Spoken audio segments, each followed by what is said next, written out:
इस सप्ताह का विषय संकल्प की शक्ति।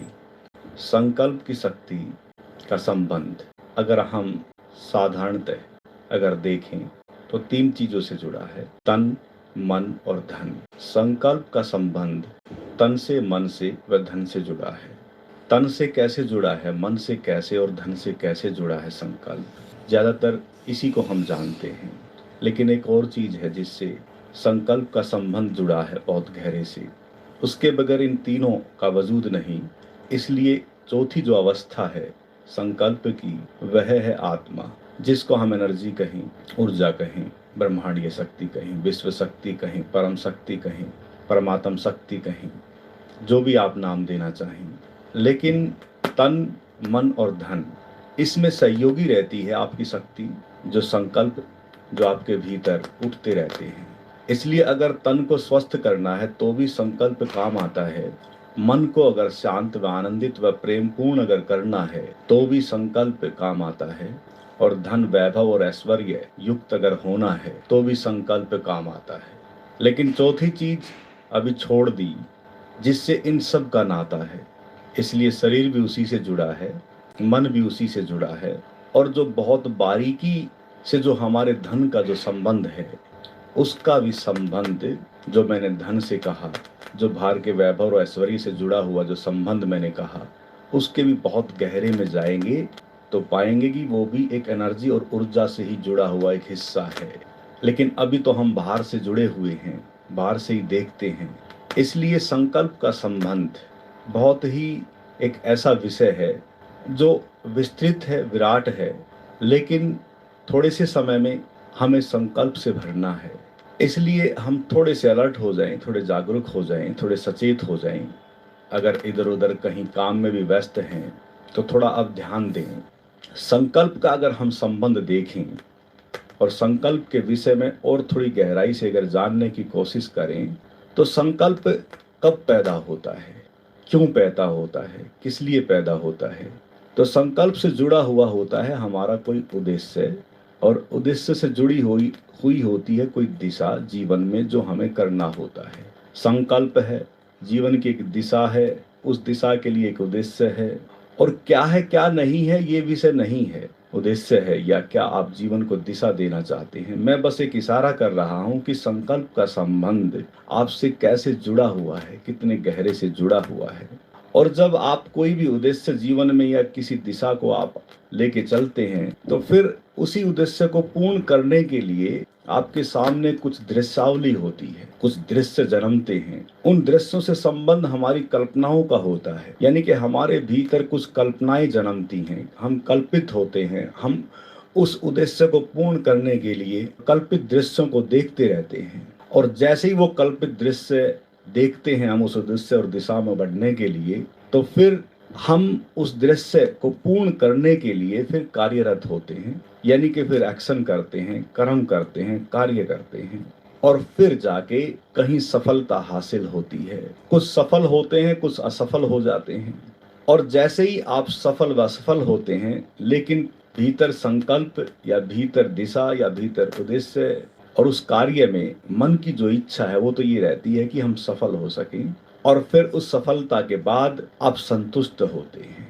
अब ये बड़ी गहराई से जुड़ा हुआ विषय संकल्प का, और संकल्प का संबंध उस संतुष्टि तक पहुंचना। अब मैं कहूं कि संकल्प की शक्ति का जो संबंध जुड़ा है वो हमारे मन से जुड़ा है, और मन जब हमारा संतुष्ट होता है तो वो आत्मिक हो जाता है। बस इतनी सी बात है। बात अब छोटे से सूत्र में इसको हम बांध लें कि जब संकल्प का संबंध हमारे मन से जुड़ा है और मन जब संतुष्ट हो जाता है तो हम आत्मा के करीब होते हैं, ऐसे समझ लें। तब हम आत्मिक हो जाते हैं, और वो आत्मिक उपलब्धि आपके करीब होती है, वह ज्ञान का प्रकाश आपके करीब होता है। इसलिए अगर देखा जाए संकल्प का संबंध तो उस बिंदु, उस केंद्र तक पहुंचना है। अब जिसके जीवन में ये सब पड़ाव आए हैं, उनके जीवनों को, उनकी दिशाओं के उद्देश्यों को आज हम किसी न किसी ग्रंथावली में देखते हैं, पढ़ते हैं, फिर उनकी चर्चाएं होती हैं, गाथाएं चलती हैं, कथाएं चलती हैं, उनको हम सुनते रहते हैं। और हमारा यही सुनना रह जाता है और स्वयं से हम चूक जाते हैं और हम स्वयं से सदा चूकते रहते हैं, क्योंकि वह संतुष्टि का पड़ाव आना, वह सेटिस्फैक्शन हो जाना जीवन में बड़ा मुश्किल है। कैसे होगा, क्या तरीका है? अब थोड़ा ध्यान दें। अपनी उस प्रकृति को जाने पहले जिसके लिए आपका जन्म ना हुआ है। ये सभी के लिए इशारा है, ध्यान देंगे। पहले अपनी प्रकृति को जाने, अपने गुण धर्म को पहचाने जिसके लिए आप इस धरा पर आए हैं। और ऐसा नहीं है कि आपको ना पता चले, इसलिए एक आत्म रिसर्च मेडिटेशन होता है, उसमें अपने गुण धर्म, अपने स्वभाव को जानना होता है। इसी गुण धर्म और इसी स्वभाव को, इसी प्रकृति को, इसी नेचर को धर्म कहते हैं। बुद्ध ने उसे धम्म कहा। इसलिए उस धम्म, उस प्रकृति, उस धर्म को जानना ही धर्म है। अपने स्वभाव को जानना, अपने नेचर, अपनी प्रकृति को जानना कि मैं क्यों और किस लिए आया हूं। भले ही आप एक डॉक्टर बनने के लिए अगर आपकी प्रकृति और आपका गुण धर्म अगर उसे जान रहे हैं तो आप एक डॉक्टर बन के संतुष्ट हो जाएं। और एक नृत्यकार है या एक संगीतकार है, एक गायककार है, अगर वह ये सब चीज करना चाहता है तो करे। और एक वैज्ञानिक है जिसको जीवन की अंतिम अभिलाषा, सेल्फ एक्चुअलाइजेशन जिसको हम कहते हैं, व्यक्ति की अंतिम प्रतिभा जब प्रकट होती है तो वो महाकला में तब्दील हो जाती है। इसलिए जिसने अपने स्वभाव को, अपने गुण धर्म को जाना है, उस प्रकृति के लिए जैसे ही वो कार्यरत होता है और जब उसको प्राप्त कर लेता है तो संतुष्टि अपने आप से घटित हो जाती है। भले वो बाहर की परिधि पर किसी चीज से जुड़ी है या वो अध्यात्म से जुड़ी हुई आत्मा की प्राप्ति व परमात्मा की प्राप्ति व मोक्ष व निर्वाण की बात आपके भीतर चल रही हो। दिशा कोई भी हो सकती है, मैंने कहा कुछ भी हो सकता है।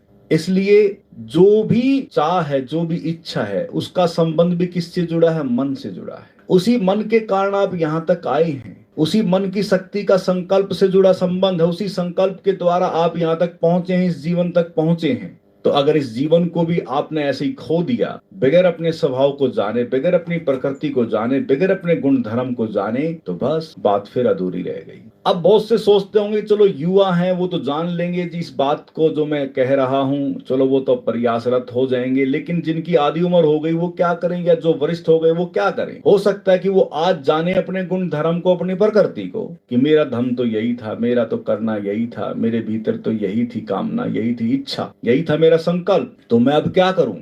ध्यान देंगे थोड़ा सा। बहुत सारे उदाहरण बाहर की परिधि पे जुड़े हुए हैं। किसी ने 50 साल, किसी ने 60 साल की उम्र में जो भी चाहा कुछ किया, किसी ने 70 साल की उम्र में किया तो वो सब हुआ। आपके चारों तरफ ऐसे बहुत सारे उदाहरण हैं। लेकिन फिर भी मैं इशारा करूंगा, अब इसको, इस विज्ञान को थोड़ा जान लें, इस विज्ञान को थोड़ा समझने की कोशिश करें कि जो भी गुण धर्म आप जान लेते हैं, जो भी आपकी प्रकृति है, जो भी आपका स्वभाव है, उसको अगर आप जान लें और आप अब सोचें कि मैं अब करूं कैसे, क्या करूं।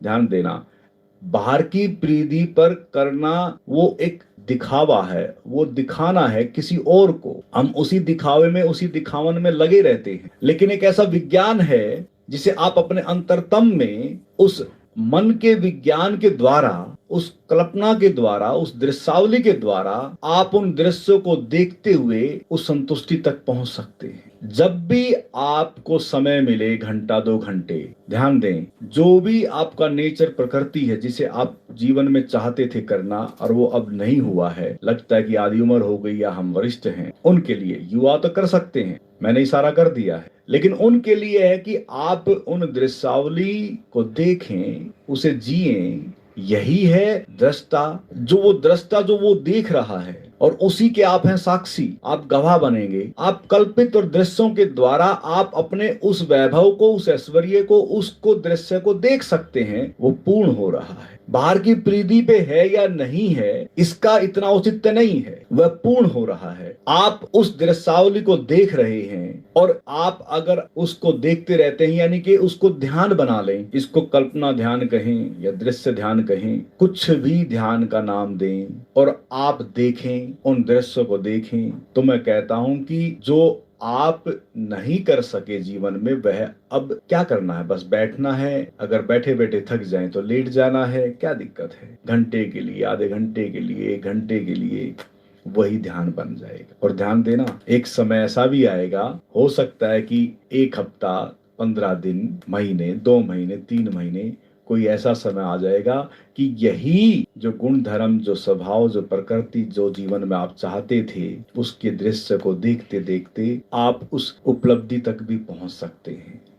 ये भी एक ध्यान का आपका ऐसा सहयोगी पड़ाव आपके जीवन में बन सकता है और आप पाएंगे अरे, यानी कि हम अपनी उस सहारे और उस तक पहुंच सकते हैं। इसलिए कोई भी चीज व्यर्थ नहीं है, इसको आप ऐसे समझ लें। कोई भी चीज इस पूरे ब्रह्मांड में, इस पूरी प्रकृति में कोई भी चीज व्यर्थ नहीं है। कल्पना है या भले ही आप कोई भी कल्पित दृश्य देख रहे हैं, कितने भी भव्य देख रहे हैं, कैसे भी देख रहे हैं, वो देखिए तभी आपके सामने कुछ यथार्थ चीजें हमारे सम्मुख हैं, वो हमारे सामने प्रकट हुई हैं। इसलिए कुछ भी जो भी आप देखते हैं तो उसका कहीं ना कहीं वजूद है, तो इसलिए आप देख पा रहे हैं, अन्यथा वो आपके जहन में ही नहीं आता, वो दृश्य ही नहीं दिख पाता। इसको ऐसे भी समझ लें, ऊट पटांग जो भी दृश्य कहीं भी ऐसे उल्टे सीधे आते हैं हमारे भीतर, तो कहीं ना कहीं इस पूरे यूनिवर्स में उसका वजूद है, उसकी शाश्वतता है, उसकी सत्ता है।